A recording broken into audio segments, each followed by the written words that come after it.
बस मेरा एक ही उद्देश्य है, आप पढ़िए। यदि किसी भी प्रकार का किताब की कमी है तो आप 9530906969 पे आप मैसेज कर दीजिए कि ऐसे ऐसे लोग परीक्षा पे चर्चा करेंगे, चाय पे चर्चा करेंगे, एग्ज़ाम में पहले टफ क्वेश्चन बनाने चाहिए, बाद में हल्के क्वेश्चन बनाने। ये सब अनुभवहीन बातें हैं।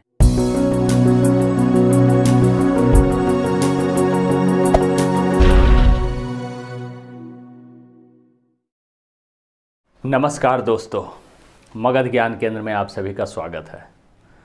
तो आज हम आपके सामने चाय पे चर्चा करने आए हैं। एक्चुअली देश की जो हालात हो गई है ना, कि ऐसे ऐसे लोग परीक्षा पे चर्चा करेंगे, चाय पे चर्चा करेंगे, एग्ज़ाम में पहले टफ क्वेश्चन बनाने चाहिए, बाद में हल्के क्वेश्चन बनाने। ये सब अनुभवहीन बातें हैं, बकवास तो नहीं कहेंगे, अनुभवहीन बातें हैं।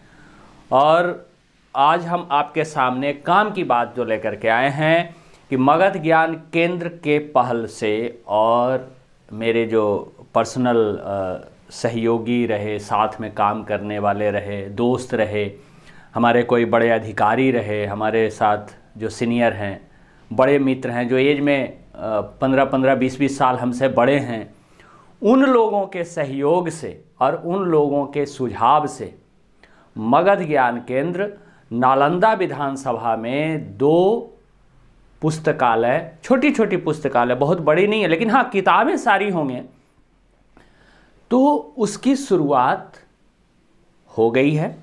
एक ग्राम सौरे जो बेन प्रखंड में पड़ता है, नालंदा जिला, नालंदा विधानसभा का गांव है, और एक बड़गांव पंचायत में जगदीशपुर नामक गांव है, वो भी नालंदा विधानसभा में पड़ता है। तो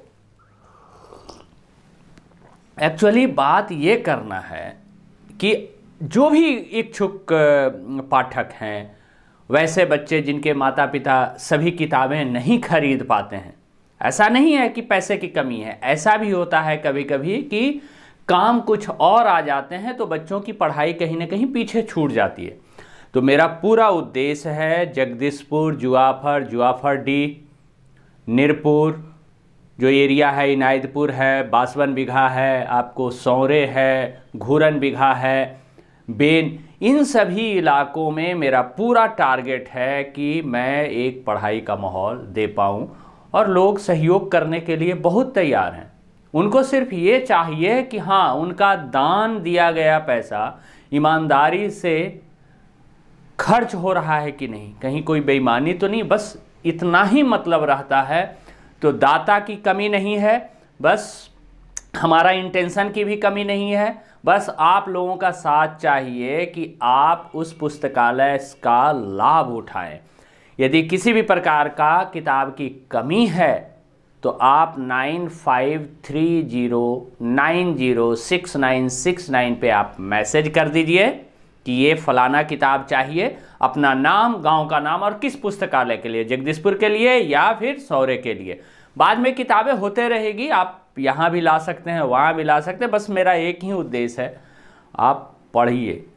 जब तक आप शिक्षित नहीं बनेंगे, संगठित नहीं रहेंगे, संघर्ष नहीं करेंगे, आपको ये समाज में जो पूंजीवादी लोग हैं, ढीठ लोग हैं, तानाशाह लोग हैं, आपको कुचलते रहेंगे।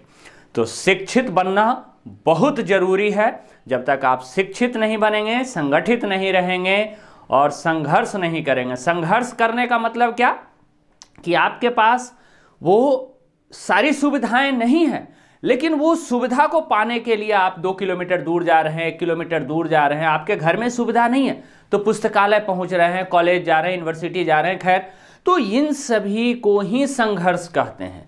और संघर्ष करके ही आप जीवन में सफल हो सकते हैं। लेकिन बिना शिक्षा के आप कभी भी सफल नहीं हो सकते हैं। आपको व्यवसाय करना है, आपको कोई कॉन्ट्रैक्ट लेना है, आपको कुछ और XYZ करना है, तो सभी जगह शिक्षा का ही जरूरत पड़ता है। अब ये नहीं कि सरकारी नौकरी ही अनिवार्य है शिक्षित होकर के, कि सरकारी नौकरी, ये तो है ही, सरकारी नौकरी तो होनी ही चाहिए एक उचित रेशियो में, लेकिन शिक्षित होकर के आप व्यवसाय कर सकते हैं, आप बढ़िया अकाउंट्स लिख सकते हैं, आप व्यवसाय में क्या लाभ हो रहा है, हानि हो रहा है, आप इन सभी को जज कर सकते हैं। आप अशिक्षित रहिएगा, आपको पता ही नहीं होगा कि आप जो काम कर रहे हैं उसमें कितना प्रॉफिट लें।